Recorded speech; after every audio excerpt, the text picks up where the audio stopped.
शेतकरी मित्रांनो, आज तारीख आहे 8/1/2025 आणि आज आपण आलोय सांगली जिल्हा, तासगाव तालुका, सावळज, बरोबर का सर? सावळज या ठिकाणी. तर प्रथमतः सरांची आपण आज ओळख करून घेऊयात. सर, तुमचं नाव सांगा. हनुमंत मानसिंग पाटील. पाटील साहेब, मला सांगा, आता आपला हा जो प्लॉट आहे हा पेरूचा पिंक तायवान जातीचा प्लॉट आहे. सुरुवातीला प्लॉटची परिस्थिती काय होती? पूर्ण निमेटोडनं खराब झालं. निमॅटोडमुळे तुमचे, मी ज्यावेळेस पहिल्यांदा आलो त्यावेळेस तुम्ही फोमिंग वगैरे केलं होतं, झाडं भरपूर प्रमाणात निमॅटोडमुळे स्ट्रेस मध्ये गेली होती, बरोबर? अक्षरशः झाडं जळायला लागली होती. तुम्ही आम्हाला ज्यावेळेस टीमला आपल्या फोन केला, ज्यावेळेस आपलं हे निमॅटोड स्पेशल जे आहे हे तुम्ही ज्यावेळेस बागेला सोडलं, काय फरक जाणवला तुम्हाला त्या स्टेजला बागेला?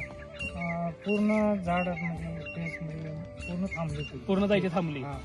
मला सांगा, आता बऱ्याचशा शेतकऱ्यांचं असं होतं की फोमिंग स्टेजला असल्या निमॅटोडमुळं अक्षरशः बागा जळून जातात. तुमचं जळून गेलं का हो झाड? नाही जळून गेलं. हा ड्रम सोडल्यानंतर जळून गेलं का? नाही गेलं का जळून? आज आपल्या बागेमध्ये आज जेवढी झाडं आहेत, प्रत्येक झाड असं एक सक्षम झालंय किंवा एक शेंडा सुरू झालेला आहे किंवा जे जळायला लागलं होतं झाड थांबलं का? अगदी. म्हणजे तुम्ही आज आपला हा जो 5 लिटरचा ड्रम आहे निमॅटोड स्पेशलचा, हा वापरल्यानंतर तुम्ही समाधानी आहात? समाधान 100%.